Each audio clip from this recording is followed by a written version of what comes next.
know where the treats at. Is this the passing of the torch, right? Is this what this signifies? It comes down to that front office and what they feel is most important. The champ is here. We've touched down from a higher plane. Why you landed here? We always look forward to that week because it was always intense. You know that we ain't coming back. We about to. The man, the myth, the legend, Dante Hall. My favorite player growing up was Dante Hall. I love you guys in the show, but Dante was my guy. Get to dashing because you done on the Warfield.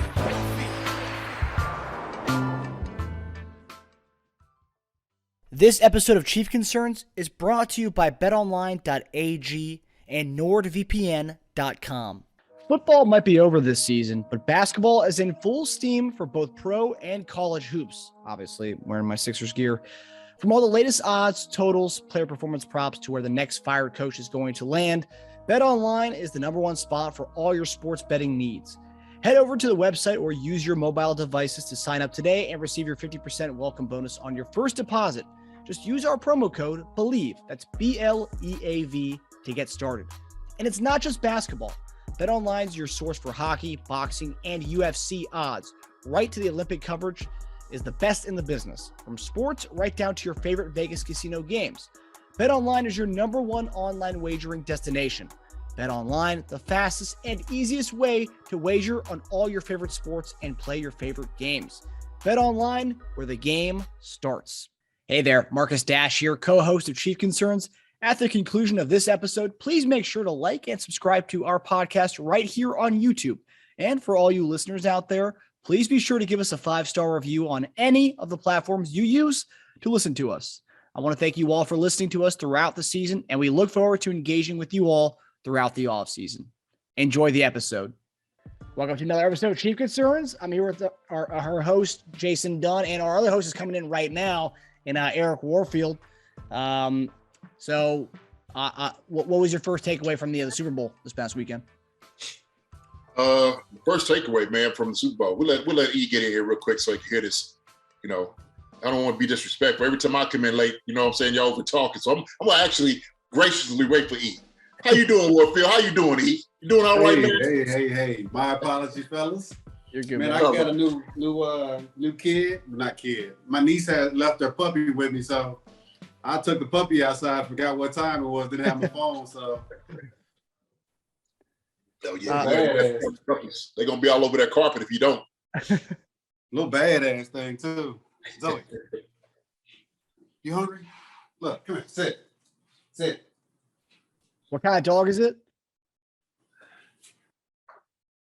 Aw. What's that little terriers, right? They're like short-haired terrier, long-haired terriers, long-haired terriers. Okay. Yorkie, like. Yorkie terriers or something, yeah. Say hey. Look at that joker right there. Yep, so I'm stuck for a little while. It's all right. It's okay. Give you something to do. Give you some responsibility. All right? I know. That ain't good talk to a girl. I mean, have that dog right there. It's a great conversation starter right here. Most of the times it is. Damn right it is. Joe, he gonna leave from over here and just start just walking down the street with that joker right. So where were we at, man? Marcus, go ahead, Marcus. We literally just began. We're talking about initial reaction to the Super Bowl, the kind of the whole thing, the halftime show, or just the game in general. What were your thoughts on it? On the halftime show? Anything about the Super Bowl, the halftime show, the commercials, anything about the spectacle?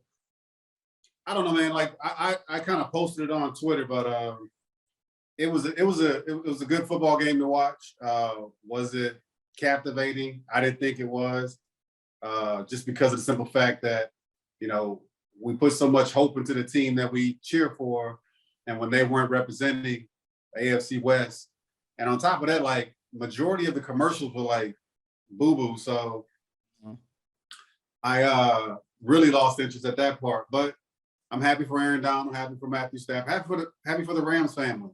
You know, that they got it won. You know, I think we were kind of hoping all that the AFC would represent, but you know, with the defensive line that's built like that and the defensive team that's built like that overall, hard to get a win.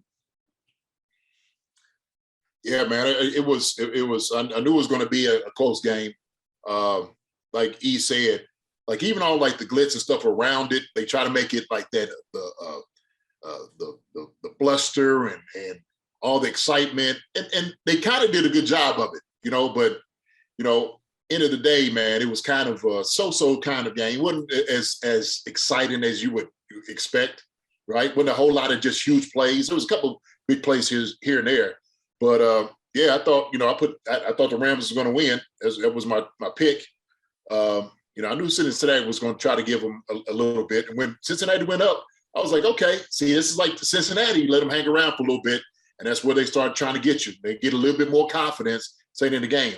But I said last week that Aaron Donald was going to will them jokers to win. I'm telling you, that he was not going to give up anything. And him stopping on that third down, then getting that pass rush at the end, man, that was huge. And all it took, all it took really was, Aaron Donald, and then you got to go to your boy. You got to go to your monster, Kupp. I mean, at the end, like somebody said, man, hey, just throw it to him. I don't care if he's open or not. Throw it to him and let him do his due. And so we seen that. Yeah, I didn't get that part, man. But Cooper, I don't know how you sleep on him week in, week out. So I made this comment in one of our group texts, JD. I don't think you're in this one. As far as like the little nickel guys or what do you call them? Slot receivers. Yeah. Renfro, Beasley, those type that literally play the slots. Yeah. I don't know how you continue to let them beat you. Because if it's me and a defensive coordinator, I'm going to have my guy in my corner, nickelback, play underneath every single route, underneath. They're not going to beat you deep because they're small. They're not the fastest of guys. They run the shiftiest routes, but they're going to get those little quick 5 yards here, 10 yards there, hitches, outs, slants. They want all these little extra yardage or quick gains they can get. Put a man under, you stop that. The thing with Kupp has proven since, technically to me, I've been watching since he's been, in the league. Dude's been balling every year. Yeah. Every year. And this year just happens to be a standout year for him. He has phenomenal footwork. He runs routes to where his off the line game is crucial. Footwork is just on point. Yeah. And he doesn't miss a whole lot. And I don't know if a lot of the guys just sleep on him. So just to go back to the days where I had my struggles with, Marvin Harrison. Marvin doesn't run precise routes. I think I've said this many times on many episodes. Like, he's not going to run your normal 7 routes, your normal post routes, your normal out. He's going to sit there and play around until he beats you. And Peyton sits there and wait. But with such a crew that they have, Edge in the backfield, Wayne on the other side, and whoever at the slot was still doing work too, Marvin can sit there and play. I had struggles against Marvin because when I'm used to covering routes. I don't care how fast you are, you still have to run that route usually at a precise route at a yardage. Yeah. And when I practice that and it doesn't work that way, I'm lost. I'm confused. And I think Kupp has some of that in him. Dude is, the first take or whatever it was next day, they were talking like they weren't jamming at the line of scrimmage. People don't really get hands on Cooper because he's good at the line of scrimmage. Right. And he has, again, great footwork and exceptional hands. Double the guy. Odell is out. You have nothing else to go to. And they went an entire drive. Kupp. End zone, Kupp. Why would you double the guy? But what they started moving him around a little bit more. And also too, like when you're in that slot, you got a two-way go. And so I get, you're playing underneath the guy. But like you said, he's so dynamic at the top of the route too, that when he's shaking you, and the time is going off in his head. And here's another thing we got to realize too. Matthew Stafford is just a much better quarterback than Jared Goff, right? I mean, and when you have a guy that can get and deliver the ball to you like that, then he's just a little bit of step he's got, he's going to be open. And Matthew Stafford will put the ball right on you. But he's so precise in his routes, and then when he's shaking you at the line of scrimmage, he's gaining ground while he's doing it, right? And so he knows, like you said, those little routes, 5 to 6 yard routes. It's yards at the catch. He's good at. Once he catches that football, he gets yak yards. That yak for him is tremendous. And so they knew at a certain point, right? You try to double him all day. Odell is killing you pretty much, right? He starts eating.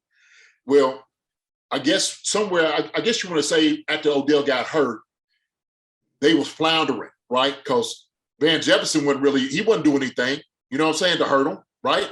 Matter of fact, I think I even text this. When he threw that one ball up to him in the end zone, Van Jefferson could have came back to knock that ball down. And he let the DB end up intercepting it. But when Cooper Kupp, they said, look, we got to move this guy around a little bit more, right? And it's just a matchup in itself. He was on a linebacker. He got Apple, took care of Apple. He got a bit, took a bite out the Apple. Like he went over there to Robert and told him applesauce. Yo, they knew matchup was what it was going to be.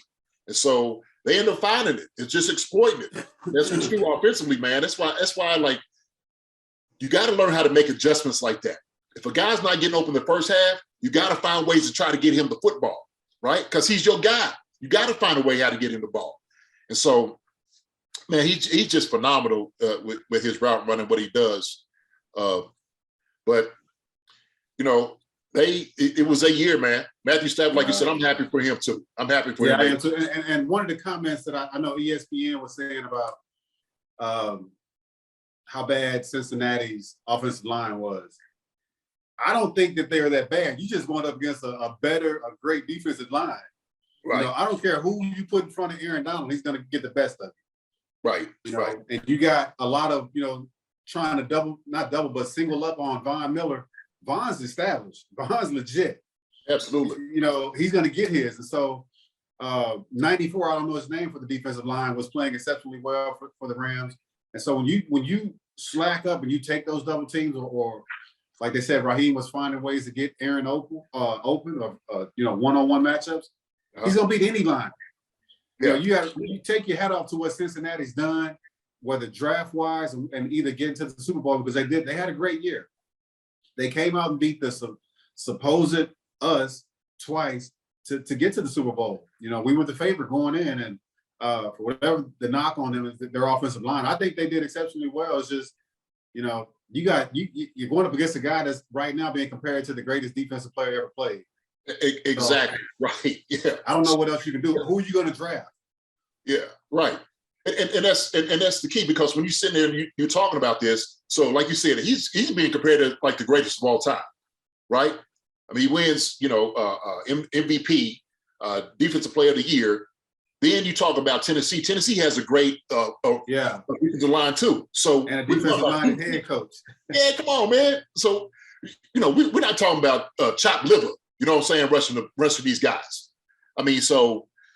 And you had to look at it because, Chris Jones is a great defensive lineman for us, but we didn't really snip back there. And so we didn't capitalize on the pressure that we got. We didn't capitalize on.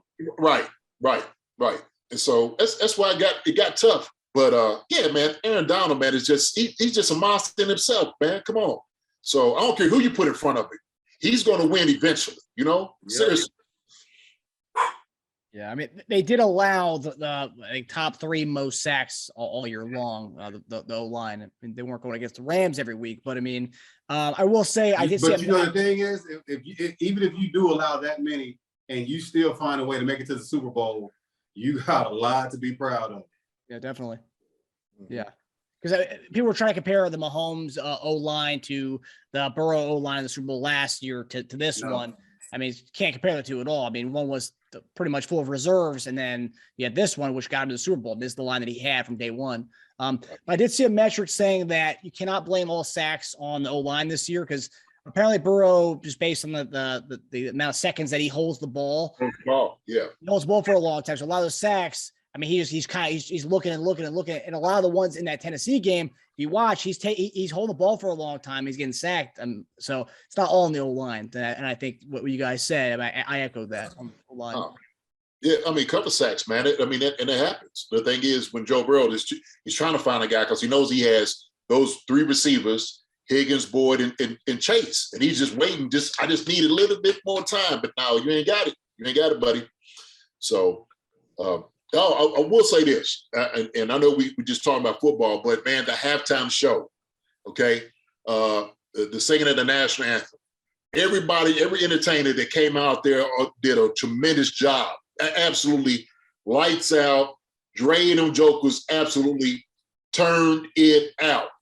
I told you, man, that halftime show, I wish the volume was up a little bit more, but I'm sure in the stadium it sounded because you could tell everybody was bopping to it. You know, everybody turned to, they was in it. It was yeah. So that's how I was like too, man. We was jumping around over here at the crib. What do you think, E? What you think about the halftime show? I mean, it was good. I don't really pay that much attention to what halftime shows. They're basically concerts. Yeah, you know, it's a short concert within a few minutes. The thing for me on Super Bowl Sunday is the game and the commercial. So you don't really stick around for the halftime show? That's when I go fix me a plate. Oh man, well you missed a treat, man. No. I'm not saying I didn't miss it, but what I'm saying is just it's a part of my playlist either way. Right, so right. I'm not, I get to listen to it. I caught glimpses of it. They put together a good host of entertainers, a group of entertainers to put on the show. And like I said, but just for me, I don't tune in on Sundays or Super Bowl Sunday for the halftime show. So I'm there for the game. I'm there 100% for the game and the commercials. I got you. And some, and I like some of the commercials. Some of the commercials are all right. But you weren't crip walking to go get no plate then. So you didn't crip walk to get a plate? I've been wearing red since I was since knee high to a grasshopper. But I don't gangbang either. I hear you, baby. I hear you. With the halftime show, hey, you know what? I guess that's why I didn't work in New England because of the colors. I ain't wearing this. Every team I've ever played for has been red since I was a kid. Damn. Really? Well, okay. Nebraska, Kansas City. Nebraska, and the Chiefs. I'm going way back to Pee Wee. Pee Wee. Wow. Middle school, all of them, yeah. Well, where you're at, are they big? Where you grew up, is that big like Arkansas Razorback territory? So is that like what the colors were? Yeah. Okay. So we were basically exactly like the college. Our chant was, Woo Pig Suey. We were the Razorbacks. Same logo and all. Damn. Yeah. I think the cool thing with the halftime show, it was simple, and it was also different where it's not the same old Aerosmith and like, guys, man, I'm not a big Aerosmith fan, but like, that's the stuff that they usually have. Recent years they've kind of spruced it up a little bit. But I'm a fan of all music. I love it all. I play golf. I got hard rock. I got country. I got rap. Nice. But one thing I won't play is R&B. I'm not there for I'm not out there for a mellow type day. Even with my country, it's not usually like a lot of the sad stuff. I like the upbeat type stuff. Mm-hmm. It'd be kind of like when Mary J started playing some of the, I was like, it changed the vibe. You know what I mean? Changed the vibe of things, but it was suitable for all genders though. They had some, for the women. I know the women like rap too, but you throw a little Mary J in there, and it kind of, it hits home for them. I watched it about 4 years ago in concert, man, and she did a tremendous job. She still got it. I seen her. She went down one time. I was like, oh, Mary, don't go down too deep. You ain't gonna be able to get back up. Don't do that. Yeah, you got the Megan Thee Stallion knees, Yeah, I you know what? I hated just like the other, like the BS commentary of all this. Like sometimes people just want to argue and fuss about things all the time, just trying to find stuff, man. And to me, look, enjoy the show, enjoy it. You know what I mean? Yeah.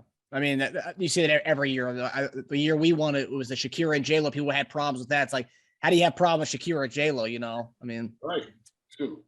whether you like the music or not, you still enjoy the show that is Shakira and J-Lo, right? Yeah, exactly.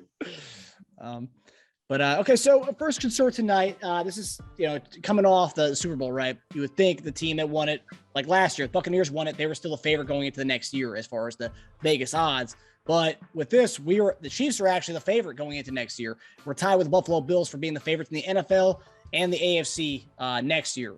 I thought that the weird one was the third highest odds in the AFC was Denver. I think Vegas thinks that they're going to get Aaron Rodgers. That's what it sounds like. But what do you all think about the super early odds going into next year that us and the Buffalo Bills are tied as far as having the highest odds of getting to the big dance next year? I think it just proves that it goes to show that how bad we blew this AFC West championship. We didn't make the proper adjustments, and I think everybody noticed either with that game or the game before we have Buffalo, you had the two best teams that played that week before, and us and Buffalo now. And I think the favorite was coming out of the AFC no matter what, whether it was us or Buffalo. Still, I think that those two teams are the best two teams out there with the best two quarterbacks. The things that Josh Allen is able to do is phenomenal. Dude, showed us a whole new way of playing the position this year at his size and his ability to get, to make the big plays and in the moment on the road. And the things that Patrick has continued to do is going to always keep us in the front and as a front runner. We still have two spectacular weapons in Kelsey and Hill. And so just those three alone, I think if we're capable of staying in rhythm, not the way we started this season, but just staying in some type of rhythm. Don't have to be 100 points every game. Don't have to be 1,000 yards thrown. Just stay in a good rhythm. We as long as we got those three, or at least Patrick, we're going to be the favorites for most of the years to come.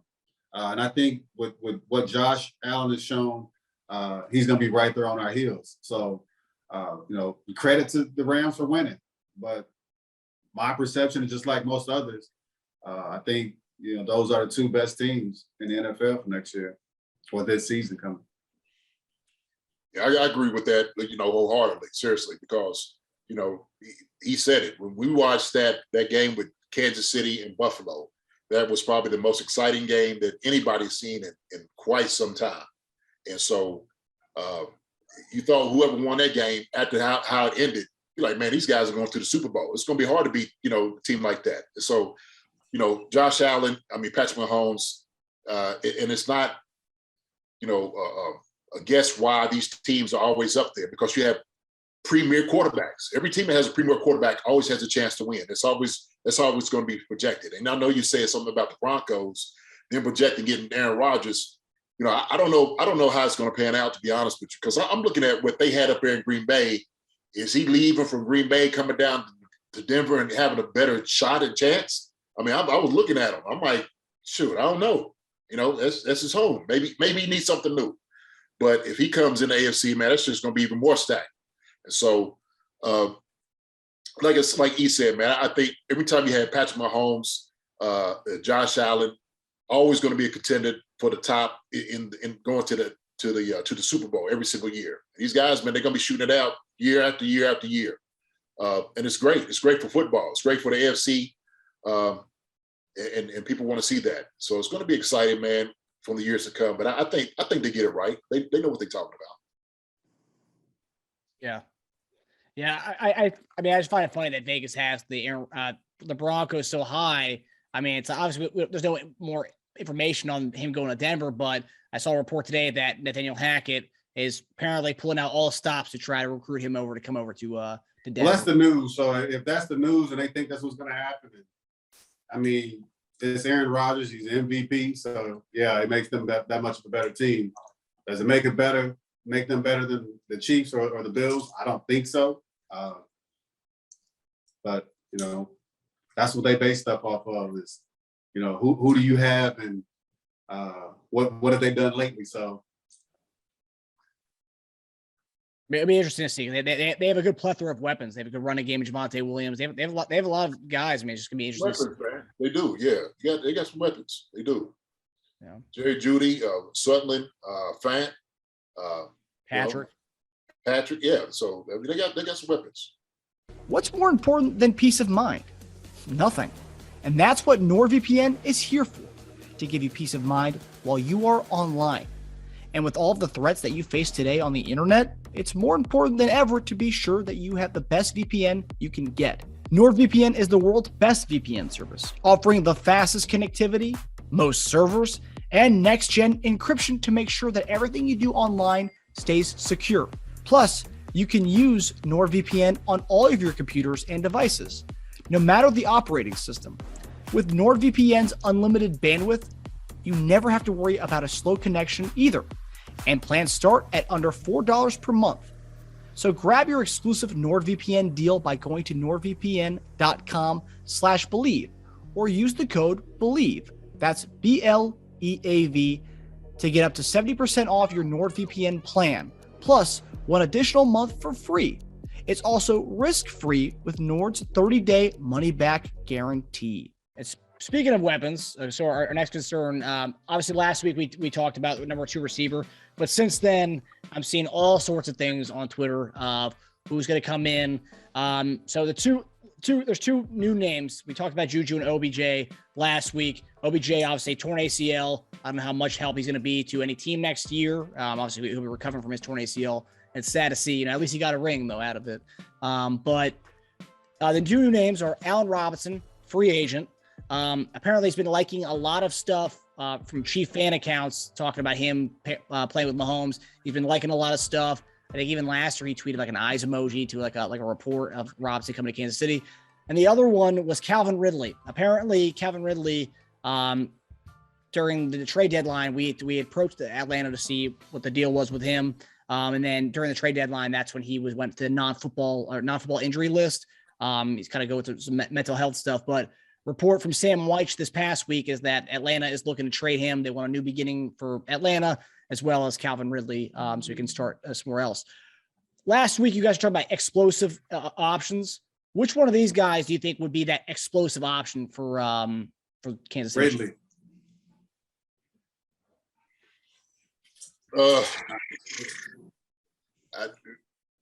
I mean, Allen Robinson, no doubt.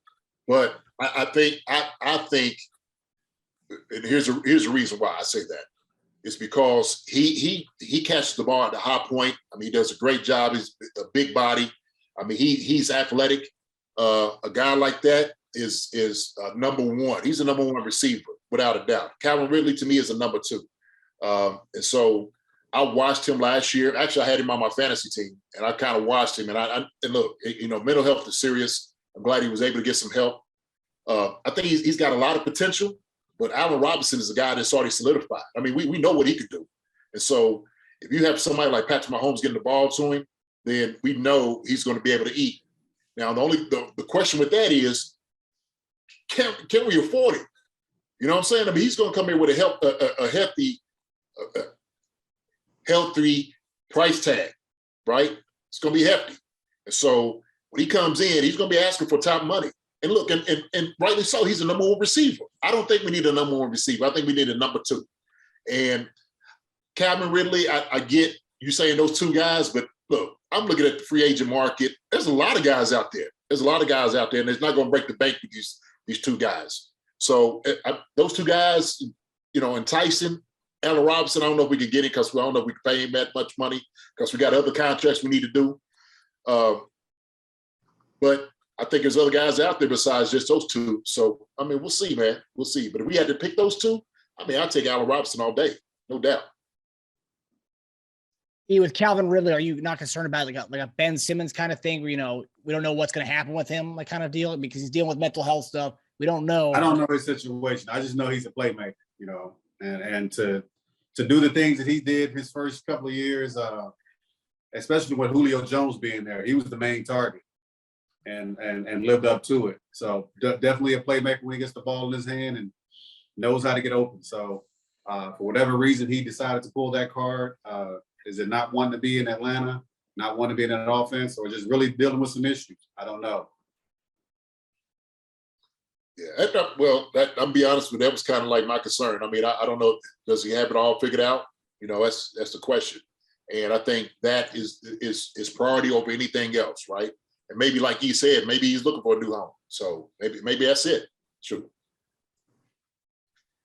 I guess my question with what you said about Allen Robinson. So he's probably one of the number one guys as far as receivers in this upcoming class. Devontae Adams, and then him probably, I would say.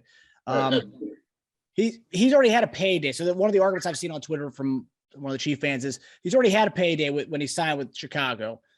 He is playing with the Jacksonville Jaguars, where he stiffed the AFC Championship once, but he had Blake Bortles. Then he went to Chicago at Trubisky, and then the quarterbacks he had this year. Maybe he signs that. Remember, we talked about last year, but guys signing 1-year deals to just try to win one. Could he be that option? I mean, in this point in his career? I mean, he could. He could be bitter how they treated him this past year up there at Chicago. It's like, look, I want to be in a contract or get some of this guaranteed money, and the signing bonus, and this is where I want to be. So a guy like that, he knows his worth. Did he come here for 1 year? Yeah, possibly. But like a guy like that who's already established, he's a number one. He's going to be treated like a number one. And he knows, look, I could go anywhere and get this money. And that's the thing about it. His skill set is going to be wanted all over the league. There's no doubt about it. Yeah, JD, we had this discussion last year, though, and we thought that, we didn't understand why so many big-name guys wouldn't want to take less to come here, or they wouldn't want to sign with the Chiefs. And all of a sudden, we depended on what we had. We didn't really go after anybody. We waited until we found Josh Gordon. Your guy, Gordon. Yeah. To bring him in. But even for some of the defensive line guys, nobody wanted to come to Kansas City for whatever reason. I don't know. I didn't get that part. So I don't know if it's the front office and them not, really going after guys, or guys just don't want to be in Kansas City with Mahomes. I don't understand it. I think we both understand, man. Look, each of them guys are going to negotiate as much as possible. They're going to try to lowball you what we can get. If they can steal you, they're going to try to do it. I think they did it with Ingram, was able to get him here. But like everybody else, Houston and stuff, like you said, didn't go after him. I think they sitting there saying, well, we're willing to give you this, but that's about it. That's all we can do. That's all we will get. Like OBJ, right? Like, why would you not want to come to Kansas City? You know what I'm saying? I mean, that's what I would think. Like, when you are playing with a quarterback like this, like you said, we just made that argument like a few minutes ago about how great of a quarterback Patrick Mahomes is. These guys are going to be in a contender every single year. Like, to us, that makes sense. But the other guys, they're like, yo, man, I want to get this money. It's money. Somebody going to pay me out here, and I'm going to make this team better. And I know every player believes wherever they go, they're going to make that team better, right? So I think that's what it is, man. Chiefs are just playing hardball with some of these guys. Well, but to that point, Juju, for example, we were offering him, I think, overall with the incentive-based deal, I think our deal was more than what Pittsburgh ended up taking with Pittsburgh. And now season ends, I'm glad it didn't happen. Well, now he wants to be part of that of the Chiefs now.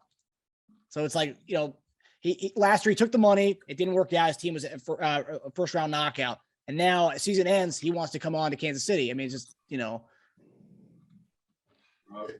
Take half what you got last year, then. Don't try to take me to the dance if I'm your second choice. Don't come because you got turned down. No. Ain't gonna be like that.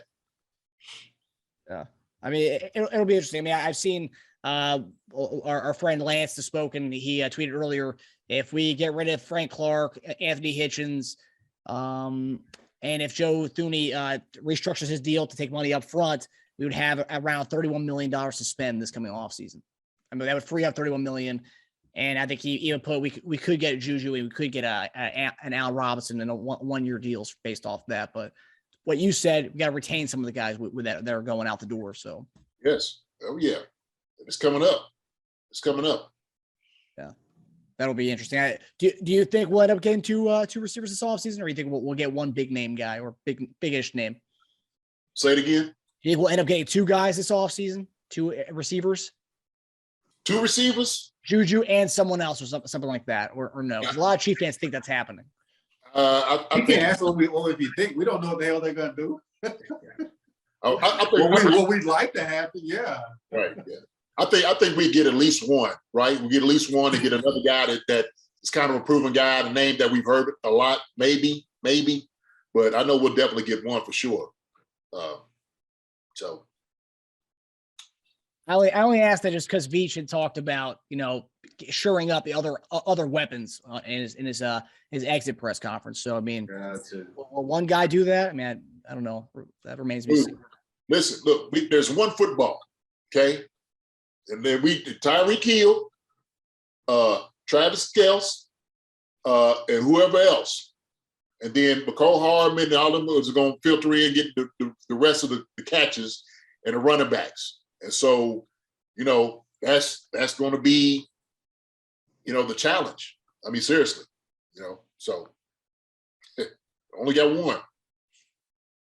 And then possibly Josh Gordon if he, learns a playbook and he can join the squad this year.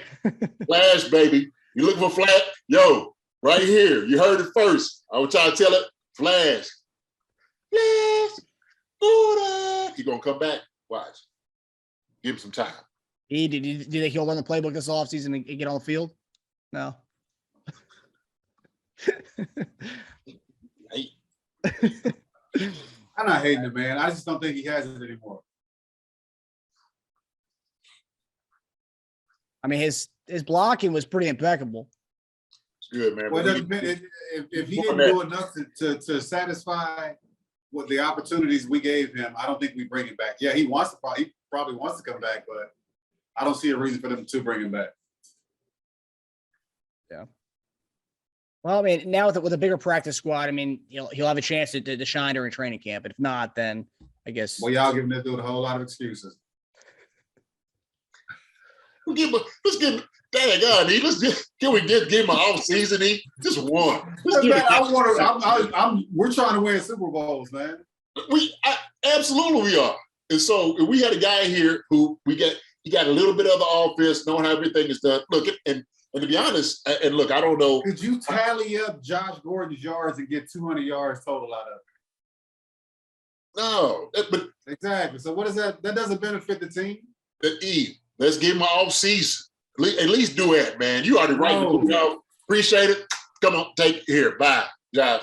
Out of here. Hey, we ain't caught him with a whole lot of money, man. He's on bare minimum. He'll definitely get the opportunities. I mean, he did get the opportunities this year, but I mean, given the offseason, if he makes it through training camp, I mean, and the preseason game, so we'll definitely see what happens with that. I just hope they actually give him a legit shot. He's not cut before we get to the the grind time of training camp. One of those like after mini camp cuts. We'll be on him. Yeah. All right. So final concern of the night. So Pro Football Focus releases their list at the end of the year. And they released their top 100 list. Chiefs had 6 players in that list. Number 27 being Creed Humphrey, 32 being Travis Kelce, 33 Tyreek Hill, 38 Chris Jones, 63 Joe Thuney, and 69 Patrick Mahomes. 69. Which Chief players do you think got snubbed from that of that list? Because a lot of people who think Trey Smith should have been on that list.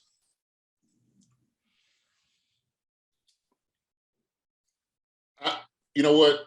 I don't know if the list that you're referencing. I need to look at it. I think maybe Patrick probably should have been a little bit higher. Trey in itself. I mean, he played okay. What about Honey Badger? But was he a snub? Top 100. I think he should have been a top 100 player. So that's where I look at it. I don't know because I've never liked these type of votes. That they're not votes by the players, and the same as I said for the Hall of Fame. I think it's best when you have guys that have played the games, kind of paved the way, who are looked at on a higher standard, to have these type of votes, because yet they know what it takes, mentally and physically, to get to that point. But yet these votes are usually by writers, media people. So I don't invest a lot of time into what they amount to anymore, because for all sports. I think that for any type of classification, it should be done by your peers, and guys that have played the game, that actually know what it takes, instead of guys. And I don't want to discredit any media people, any writers, for whatever careers they've made for themselves doing this, for being involved in sports, because there's some great writers out there. There's some great writers that have helped the game evolve. Yet, I think that when it comes to classifying a player and within this sport, any sport, it should be done by older players, because those guys have gone through the trenches of any sport, and have paved the way and basically seen what it takes to be where they are. So let me ask you this. So, and I have an issue with it. Do you have a problem with how they do the Pro Bowl too? See, because now I'm sitting there. I think you get. I think that's based upon a certain percentage, right? You get fans, players, and third. So writers, I'm good with that. Fans. But man, I seen guys, man, that made the Pro Bowl that shit, that probably shouldn't have made it. I'm gonna be honest. So I mean, look, when you look at the body of work, what they did over the year, what I seen over, past years, guys that was making Pro Bowls, it was just name recognition. And so sometimes, that's fans, always been that way, JD. We've always had that. No, I disagree with you on that, E. Because now when you start making more money, these guys, and I'm trying to think exactly when it changed, right? Because I know at least when I first started, there was credence to the guys that was playing. Guys weren't making that much money. So when guys was out there playing, they was hitting hard. It was, like I said, it was that bragging right. A lot of money during our times. It ain't what it is today. Oh yeah, when we played, it was still a lot of money. Yeah, but I mean to us, but guys weren't worried about getting hurt. You know what I'm saying? It wasn't like one of those things like, these guys, full on tackle. You know what I mean? Like, if your agent's telling you like, a lot has changed about the game though. A lot has. It has. But what my point I was saying is that there was guys that was only playing like 5 to 6 games that was making Pro Bowls. And then sometimes you look at maybe some of the catches or maybe sacks and stuff like that, guys didn't even have. It was just name recognition. They let guys in because it's almost like a politician whose name is, they hear the name all the time. They just automatically go in and vote for the guy. And so it's like, wait a minute, did you even see what this guy did this year? No, but I recognize his name because he was in the Pro Bowl last year and he made it 2 or 3 years ago. And so, like you were saying, and I agree with you 100% that, sometimes these polls come out and people are, look, I get it. So how much credence do you give these guys? Pro Football Focus, I'm sure these guys have a formula, how they do it. And, it's all based off of, analytics and all those different things and how they come up. That's their poll in itself, right? So it's just Pro Football Focus. That's their poll in itself. But I agree with you. That like we're talking about, and not to, like you said, not to discredit them, but that's how they graded it out. So. Yeah, it's based on their analytics system throughout the season, from where they graded players each game, and a lot of people argue with it because it's very subjective to their grading scales. Like I know that a lot of last year they got a lot of flack for because they had Mahomes as the number 6 quarterback because of dropped interceptions, not interceptions. They rated him down because of dropped interceptions. So it's like, at the end of the day, it wasn't a pick, but they're still grading him down for that. So a lot of people have problems with their grading scales. As far as the voting for Pro Bowl, if you look at it as far as the NBA aspect, it's always been kind of a popularity contest. I remember when Shaq was with the Phoenix Suns and the Boston Celtics, he was still the top vote getter, and he wasn't the same Shaq anymore. Right. He barely got off the bench. Right. But all right, well, that does it for us. Thanks for tuning in to Chief Concerns presented by BetOnline. We'll see you guys next week. E, have a good time dog sitting, buddy. Oh my God, man. I'm gonna send them your way. Y'all have a good night. I'm already trying to run. See you, fellas.